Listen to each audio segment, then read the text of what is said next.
He says, Solly, I've got a kid here. You know, I think he could be a new Tab Hunter out at Warner Brothers. You got to see him. Yeah. Can you be at Warner Brothers tomorrow, 4:30, kid? And I said, well, yeah, I'm not doing anything. I think I can make it. So I went the next day, and lo and behold, I honestly, at the end of the day, I was under contract to Warner Brothers.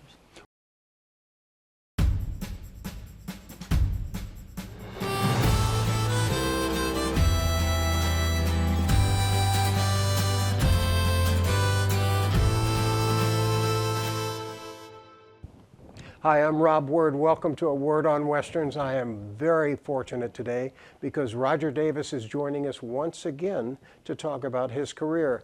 Yes, he was more than the replacement for Pete Duel on Alias Smith and Jones. His career is so good. But Dark Shadows is a series that I remember watching in college that I said, I can't go to class. I'm watching Dark Shadows with Barnabas the vampire, and I've got Roger right here, and you did hundreds of episodes on Dark Shadows. Yeah.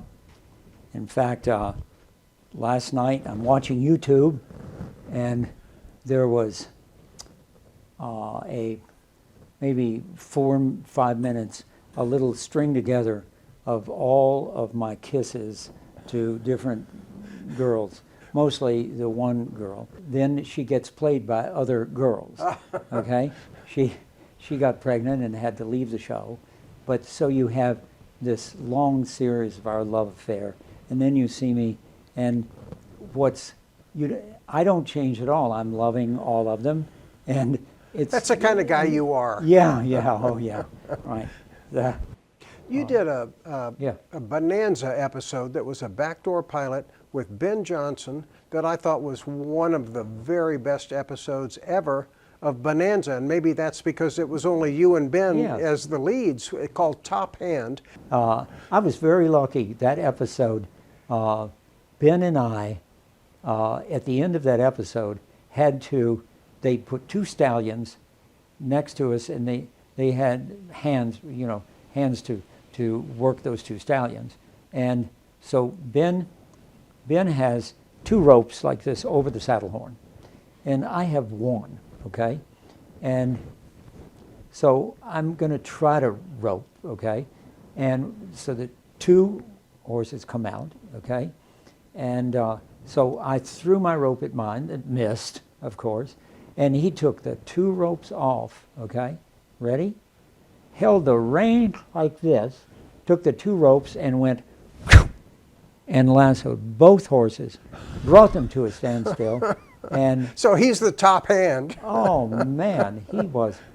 I'm very close to him now, okay, on my horse. And he comes over, and I get off my, maybe I fell. I think somehow I'm on the ground. So when I roped, I fell on the ground. Wasn't in the script, but we're still rolling, okay, because he's done this miraculous thing by getting both. And he looks down at me and he says, "Get up here, boy." And I got on the back of the horse, and we ride out into the sunset. And that was the end of the show. And it was so great. When we were riding away, I said, "Ben, amazing, man." And he was so cute. He said, "I'm amazed you got up on the horse. I'm amazed you got up in the saddle behind me." He was really, he wasn't sure I was going to be able to do that because he just opened the stirrup and, and I don't know. Well, it's a great episode. I It think is. that was the last, Thank you. the last season of Bonanza, and they were looking for a spinoff show. What a great series that would have been. You were a rival rancher wanting to be the top hand on this cattle drive. Well, how can you be the top hand if your choice is Ben Johnson? And we had the best time because I saw all those John Ford movies, knew every single little moment, And remember that scene where in, was it My Darling Clementine, when Henry Fonda has his feet up My on Darling the thing, Clementine, and he keeps moving his feet up and down. Back and forth. Yes. And I remember, when I first got into voiceovers, I went in they had heard me on the show. No, I was off Broadway doing this play McBurr that I told you about. And in it, I'm playing the Bobby Kennedy role, okay? Avenging the death of my brother John. That was the premise of the show. And so that for a year, I never talked any other way but that for a year. And so I was asked to do an Anderson commercial in the Kennedy voice. So I go in and I say, Anderson has, remember the old, Anderson has more of the one strong pain reliever that doctors recommend most. Oh my God. So from behind the glass, the director says, you know, we're going to get sued. This was a bad idea. But since you're here, just do it in your own voice. And so I did it, and I said, Anderson has more of the one strong pain reliever that doctors recommend most. And he goes, now they're hovering behind the glass. I'm thinking, holy shit, I'm really going to get canned. This is, and he says, excuse me, could, you know, has anybody ever told you, you sound like Henry Fonda? And I said, well, occasionally. You know, he said, could you sound more like Henry Fonda? Now, he has a New York voice. He goes, could you sound more like Henry Fonda? You know, whatever, I don't know. My New York voices sound like Boston voices. So anyway, this is how it went on the air. I swear to you, Anderson has more of the one strong pain reliever that doctors recommend most for pain and its tension. You try Anderson. Well, a career was born. A year later, in the Wall Street Journal, there's this thing, is Henry Fonda going to sue the guy, his sound-alike? Is Henry Fonda going to sue his sound-alike? And Fonda is quoted in the thing. He says, you know, I saw this young actor on a Western the other night, and I think he's pretty darn good. And to tell you the truth, I don't think he sounds like me at all. Oh, great. And so later, I don't know, a few years, I'm in a meat market in Beverly Hills, and I look over, and there's Fonda. And he looks at me, and he says, you still making all that money in voiceovers? And I thought of all that money. And I said, I looked in his eyes, and I said, yeah, I am. And I thought he would just fall on the floor. He said, man, I had my chance. I should have sued you. Oh, gee. Soap operas are, people say, gosh, what was it like doing that show? What's your memory? And I go, well, the lines. That was, my memory was trying to remember, trying to be sure that I got the lines right. Because that's 5 days a week. 5 day, different script. And believe me, they flew by. Mm-hmm. The show would fly by because all you were thinking about was the next line, the next line, the next line, the next line. And you've got 3 cameras, and you're moving from this set to this set to this set. And so, and you would dress. You'd be over here with one outfit on, and then you'd be scrambling over here to do a scene with Dr. Lang in the lab, and you've got this other garbled, all this stuff on, and you're talking about, and suddenly you put your arm in a box, okay? And now it's your arm in the box, and you're carrying the arm in, and you go, here, Dr. Lang, the arm. Well, there had never been a soap opera like that, a supernatural soap opera, too, and it just exploded. Yes. I'll show you the box. I'd have my real arm around here, a fake arm right here, and my other real arm in the box. So I open up and I go, here, Dr. Lang, the arm. And Dr. Lang looks over and bends over to look at it, and the arm goes in. And then it would, da-dum, da-dum, da-dum. Was it fun? Oh, yeah. It was, yes, absolutely. But the fun things, nobody knows what the fun things are. Well, that's why all we're that here. We stuff want to know what the on fun behind things the are. scenes. I remember once I I played 7 or 8 different characters. Peter Bradford, Jeff Clark, the ghost of Peter Bradford, Ned Stewart, Charles Delaware Tate. Did you ever have scenes together with yourself? No. No, yeah, like I'm my own grandpa. No, but there was never a dull moment because you'd finish up the show. Remember, they're live. The only reason they ever cut was if you just did something that was so outrageous. Like once my head was to get chopped off and roll we remember we did we would do all the great novels.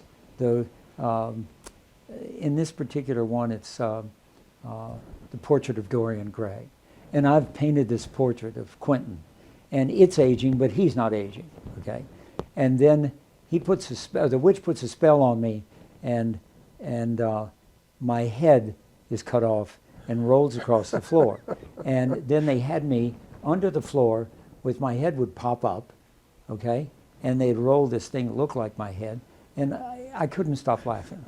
I didn't realize they were live. Oh yeah, they were totally live. So when my head would come up through the thing, I was laughing, and I couldn't. And finally, Curtis, who's directing the show, Dan Curtis was directing. He says, "Cut, Roger." If it's live, how can he say cut? Because it's live. He goes, "Stop." He's up in the control booth, and now when the show starts, the director goes up to the control booth and watches sure. it. So we just hear the voice, and it says, "Stop, everybody stop, Roger, Roger, Roger." It is hilarious, but you can't laugh, okay? If anybody laughs, we can laugh, but you can't laugh.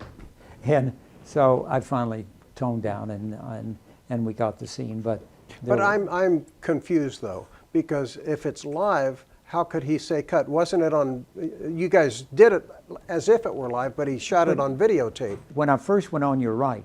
It was live, and we were shooting at the exact time. But the second or third year, we could stop. Okay, but the first year, Dan said, we can't do it this way. This is too hard. It's too many mistakes. The most difficult thing was Barnabas had so many lines. Jonathan Frid, what was he like? Fred. He was very much to himself. Well, he was memorizing lines all the time. Yeah, he was just very busy. You're right, very distracted. And if you said something to him, he typically would go like this. Just he couldn't talk to you. He had to work on the lines, and no small talk. But I remember there's this. We made a movie for MGM. It was really did very, very well gross-wise, called House of Dark Shadows. Yes. And of course, I have gone to Universal to go under contract to do Young Country, and Dan calls and says, "You've got to come back. I want you to be the guy in the movie who is going to kill Barnabas at the end. So you're the love interest, and we'll kill." So it sounded like a really great Van Helsing character. Well, it sounded like a great part, but remember, the lover boy in vampire movies is it's nothing. The vampires, so bland. Vampires, everything. So I tried to make it not bland, and when we get through to the end, we're in this giant house that I think later burned. This house, so we could never go back. It was a beautiful house in Tarrytown, New York, right off the estate. At least I think I'm remembering it correctly, but probably not. Beautiful colonial, and it had been abandoned, so it had a great look. And we're in this huge. The stairs came down into this wonderful open kind of entry, as it were. I saw many homes like this in Kentucky. The hotel I restored there was called the Seelbach, and the Seelbachs lived in an estate that was just later the Binghams who owned the newspaper there, the Louisville Courier-Journal, Louisville Times. What brought you to Hollywood? I got a teaching fellowship at UCLA. Teaching what? English. And basically, it wasn't bonehead English. It was the literature just a little bit above it, okay? So I taught my freshman English course at Columbia. I gave the kids the advantage of being able to get the course that I got. And it was a lot more interesting for them. What was wonderful was, you know, come out and, what are you? I'm just barely 21 years, not just 21 years old. And here I am in UCLA teaching. I had 4 classes. And in those 4 classes, it was predominantly girls who were 18 to 20. Oh, man. And like shooting fish in a barrel. yeah, well, it was easily distracted. I really did, I'm still friendly with my only A student. Were you a strict grader, nobody got A's except for this one cute girl? That's true. I was probably pretty strict.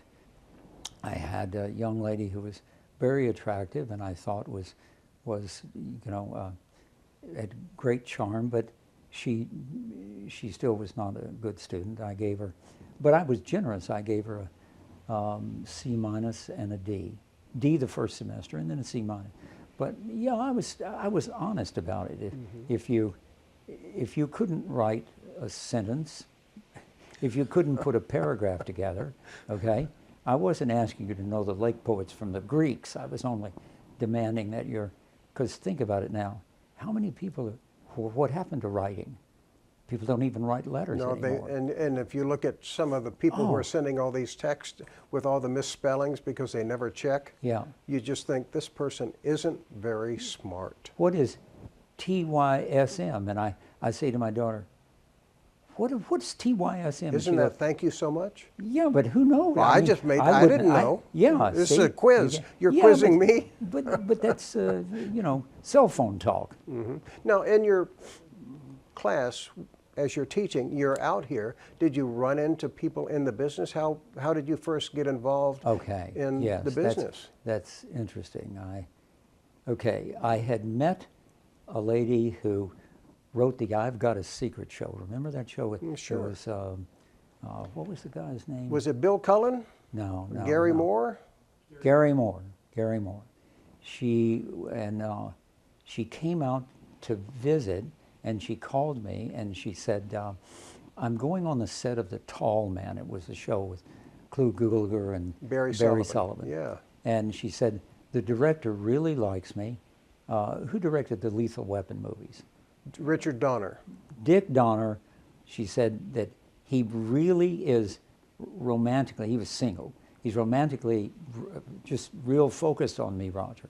So I'm going to take you on the set, and he'll meet you. And to impress me, he'll probably help you. And I said, well, okay. So I went out, and I swear I walked right up, and he goes, hey, who's your friend?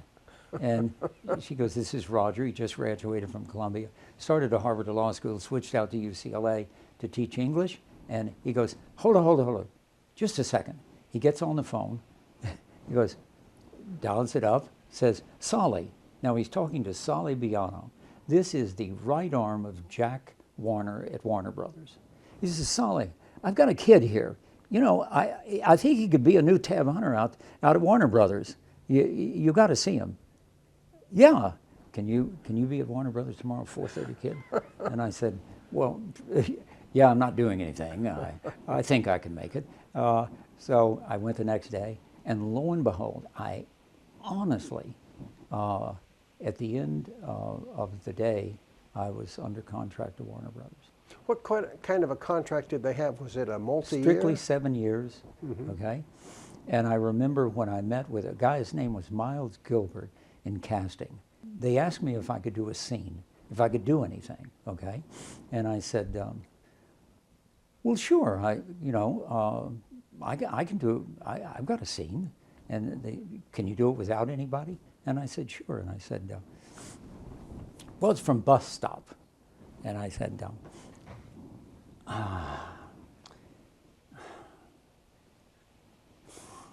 Cherry,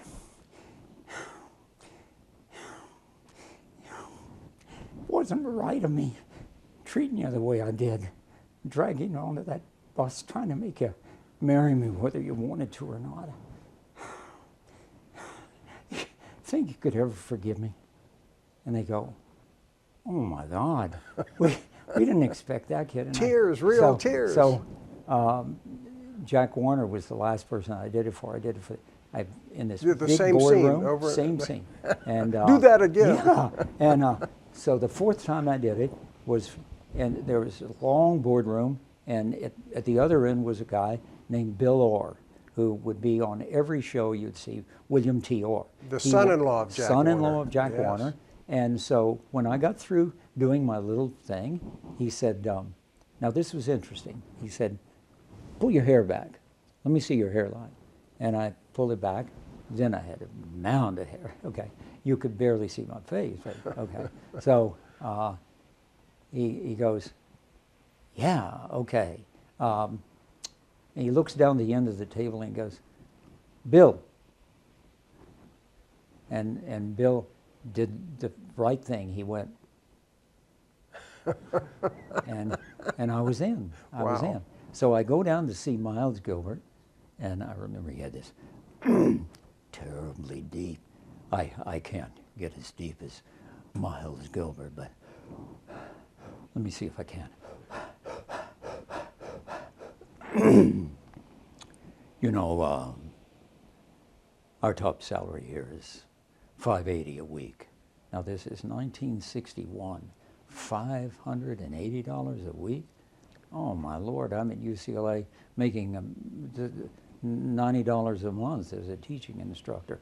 Okay, and I said, and I gasped. I went, $580 a week. And I hesitated a minute, and he goes, look, 680 is as high as we can go. and I realized, man, that's the way you negotiate. Mm-hmm. Just don't say yes. So I went under contract, 680 a week, and I had my own share. Roger Davis. 1 week later, I'm starring in a series. Robert Altman is the director, The Gallant Men.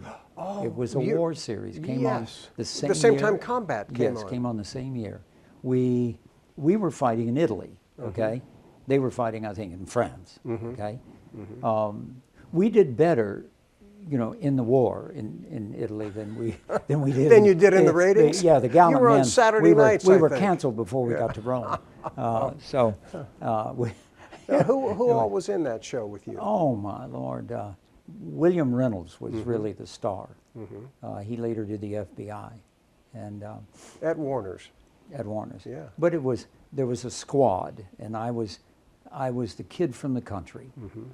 Just how I remember the scene. I just happened to be the right place at the right time. Did my bus stop, and I did him very soulfully. I didn't do him like the big blustery, oh, cheery, oh, hell, it wasn't right of me treating you the way. You know, I didn't do it like. Did they let you cry on Gallant Men? Yes, they did. As Oh, a matter really? of fact. I had a scene, but I held it back. I learned. I remember Altman when he directed that scene. It was with Richard Daner, Richard, a character actor named Daner, John Daner. Oh, John Daner's one of the finest yes, actors. Yes. So it was a kind of I kill everybody off, capture the leader of, and in this house with all full of Germans, and it's John Daner, and I come down this back where we are in the street, in an Italian street, and he's walking next to me, and so I'm returning. You know, it was called One Moderately Peaceful Sunday. Okay, and I remember that I got a little choked up and learned a lesson. Altman came and whispered in my ear, never would say this in front, and he said, hold it back. Don't go all the way. Just just hold back just a little. And it was very effective. I learned to, that the camera catches everything.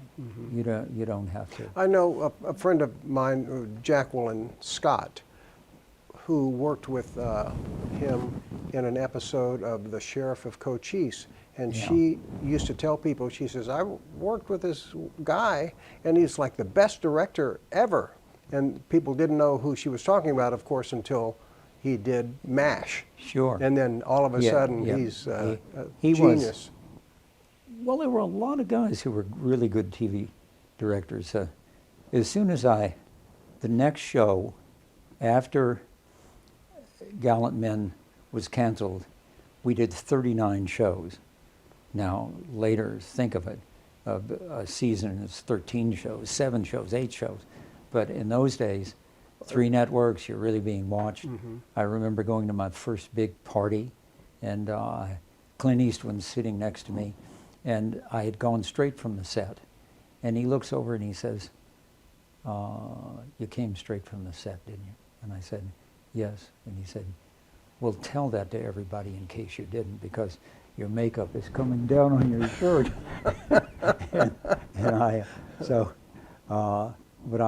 He was doing Rawhide at the time then. Yes, and he said, what's your time slot? And I said, I think it's Friday night at 8 o'clock. He goes, oh my God, you need a new time slot. That's their time slot. Yeah, I learned. So we went from being opposite Rawhide to being opposite All in the Family. Okay? No. This is later Smith and Jones. You know I'm older. Yeah. No. I was going to correct you, but I said let him ramble, let him go. Sorry. These are good stories. Yeah. This is 13 years later. That's okay. We're not going to jump there this quickly because these are good stories. It hurts, but you know, 85. Forgive me. Your memory is really good, though, Roger. Now, how did I get to start on Smith and Jones? Let's go way back. Yeah. You've just finished Gallant Men. I've just finished Gallant Men. Then you're going to do Rodeo, which Yes. is a half-hour version of the Empire. And it starred Ryan O'Neal and a guy named Richard Egan. And in the second year, they were going to bring in Charlie Bronson and me. And the reason they were going to bring in me was because Ryan had an argument with Harry Ackerman, who was the head of Screen Gems, and I got a call from the head of casting, Millie Gussie, who knew me well because she had recommended me to do a lead on a Twilight Zone that I got for Elliot Silverstein, good director, and so I did this with Diana Hyland, and Marcia Hunt. Marcia Hunt, yes, Phil Ober, okay, and it was one of the last Twilight Zones. I remember it. Now, I didn't have the lead. She was the lead. I remember at a party after the show ran, I was at Mama Cass's house, and Jack Nicholson was sitting with one of my old buddies from New York, who's Harry Dean Stanton. Sure. Who's actually from Kentucky. And he says, you know, Raj, we had been in acting class together. And he goes, Raj, I saw that Twilight Zone you did. And how come you didn't do that bit, you know, that Long John Silver thing you do? And I said, where could I have done that? And he goes, when you walked in there and you've aged 40 years and become an alcoholic, you instead of dancing around, you could have done that. And I, you know, see how he said, don't you think an Easy Rider, when I had a shot to do my Guzzler's Gin bit, which he did, we go, he did it, okay? And so. And then he went, yes, that was the bit, okay? And I had this bit. We each of us had these 2 bits that everybody loved. And mine was, Linda, oh, does she lie in the moonlight? The white waves are licking at the sandy shore. Treasure Island. And we did the treasure too, if it hadn't been for young Jim Hawkins. I can hear him now, telling Captain Smollett and Dr. Livesey. See, Easy, I heard Silver out on deck, and they're going to take over. and steal the Hispaniola, hide her in a cave. We won't find her in 100 years. And so, anyway, it goes on, and the Dr. Smollett says, "Where were you, Jim?" And I go, "Well, I was in the apple barrel." In the apple barrel? What on earth were you doing in the apple barrel? Well, I'd like to just sit in the apple barrel, and anyway, the bit was but these bits that we did were very long. And did you do these bits in your acting class together? Yeah, we did in our acting class. Eric Morris was the guy who had this acting class. Was Harry Dean in the acting group with you and Jack? He came in and out. He wasn't big on classes, but he was very good. They had a house up in Laurel Canyon, where, Jack would always say, "Raj, how can we be friends, Ed? You don't even smoke cigarettes. You don't smoke anything. You don't drink. I mean, but I think you drink. You seem like you drink. You seem like you smoke. But I could get pretty risible, and I've kind of always been like this. So what you see is what you get." Well, that's good. And you have such a wonderful facility with accents too. Did you study to pick that up? I used to do impressions. I used to do little bits. You could probably do a great Jimmy Stewart right now too. Yeah, that's pretty easy. That's an easy one. But I used to do all the typical ones, the Humphrey Bogart, Everett G. Robinson, Peter Lorre, the standards. But I was like 10, 11, 12. I told you when I went to New York to I was just oh man, I wanted to be an actor, and always my parents, oh man, they were showbiz parents, and I'm just a kid in Kentucky and Tennessee. When I went away to military school, you would think kids would have rejected me, but they actually liked that I did these things. At home in Louisville, they didn't like it. Okay, but in military school, it just became entertainment. Yeah, it was entertainment. We were there, So, and the only person that I could really do when I was 10 was Betty Davis, because I had a really high voice, and I used to do these just corny, Philip, I want that letter. Ever since you went in the kitchen with Molly, you've been cold to me and hot to Molly. Just the world's worst gags, And I did Cagney for Cagney. I did my Cagney. Gene Cagney lived next door to me in my first house, and he would come over there and paint. And one day I'm over the fence and I said, "Mr. Cagney, I do this impression of you. Want to hear it?"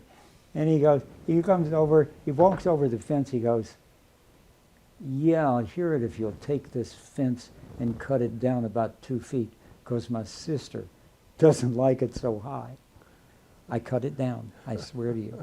I cut that fence down for him. What did he think of your imitation? No, he thought it was garbage. In fact, I think this is exactly what he did. Ready? He goes, "Garbage." Well, this hasn't been garbage with you joining me here to tell these wonderful stories, Roger. Thank you. I really could listen to more, but I've got to go. I understand. And see, I have this other life as a businessman, which we haven't touched on Which at all. we want to, where you're designing hotels and houses and doing spectacular Well, thank work. you. But that is my work now, and so I'm still at it. Well, will you join us again for another session? Boy, you could handle another session. I could. Okay. Keeping you on track is a little tricky, but it's worth it. Yes. Your stories are Thank really you. good. Thank you. I know. While I'm not proud of my very bad record, my marriage record, but I still. In interviews, Jacqueline Smith says, remember Ellen Smith to me, Jacqueline. Ellen says, Roger wanted someone more worldly, and that's not completely true, okay? It's just that I was young, stupid, impatient, and I agree with her because she says if we'd met a few years later, things would have been different. Yes, but it would have taken quite a few years later. I don't think I grew up until I had my first child in my 40s, and I think that's when I started to mature.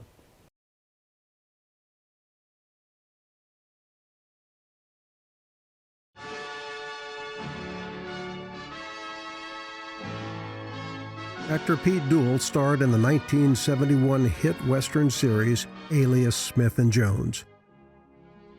Born in Rochester, New York, Duel headed to Hollywood in 1963 following a road tour of the play Take Her, She's Mine. The charismatic actor appeared on TV in small roles that just kept getting bigger. A bit part in an unsold Dale Robertson pilot, Diamond Jim, was followed by a recurring role with Sally Field in the sitcom Gidget. Well received but canceled after only 23 episodes, Duel, spelled D-E-U-E-L at the time, was quickly cast in another sitcom, Love on a Rooftop, co-starring Judy Carn, recently divorced from Burt Reynolds, and Rich Little. Love on a Rooftop lasted one season and was canceled. Duel next signed at Universal and began making guest appearances in the studio's TV series and movies. He made 2 appearances on The Virginian, including the episode The Good-Hearted Bad Man, and starred with Walter Brennan and Joan Hackett in The Young Country, a TV movie, and possible pilot written and directed by Roy Huggins. Coincidentally, co-star in The Young Country, actor Roger Davis was soon to become the narrator of Alias Smith and Jones. In 1970, Duel landed a good role with George Peppard in Cannon for Cordoba, a solid Western about mercenaries going across the border into Mexico. Set in 1914, it also featured Don Gordon and John Russell as General John J. Pershing. 1971 brought big changes for Duel. For one thing, he decided to change the spelling of his name, dropping an R from Peter and an E from Duel, becoming Pete Duel. The second thing 1971 brought was another Western pilot from Roy Huggins, Alias Smith and Jones. This one, sold and produced by Glenn Larson, was a hit. Loosely based on the very successful buddy Western comedy of outlaws on the run, Butch Cassidy and the Sundance Kid, now Duel and co-star Ben Murphy became Hannibal Heyes and Kid Curry, cousins, and 2 of the most wanted outlaws in the American West who were trying to reform. The governor offered them amnesty with a condition that had to remain secret. The condition was that they continue to be wanted men until the governor decided it was politically advantageous to grant them a pardon. The comical weekly adventures of 2 young, wisecracking outlaws trying to go straight became appointment viewing for a youthful demographic, especially young girls. The series originally aired from January 1971 to January 1973. Young and older viewers were shocked when, after 33 episodes, news of an apparent self-inflicted gunshot wound was reported December 31, 1971. It was reported that Duel had been battling depression and alcohol problems, and the death was ruled a suicide. Production of the series continued with the former narrator, Roger Davis, replacing Duel in the series as Hannibal Heyes. Unlike the 2 Darrens on Bewitched, this change did not work with viewers, and Alias Smith and Jones was canceled.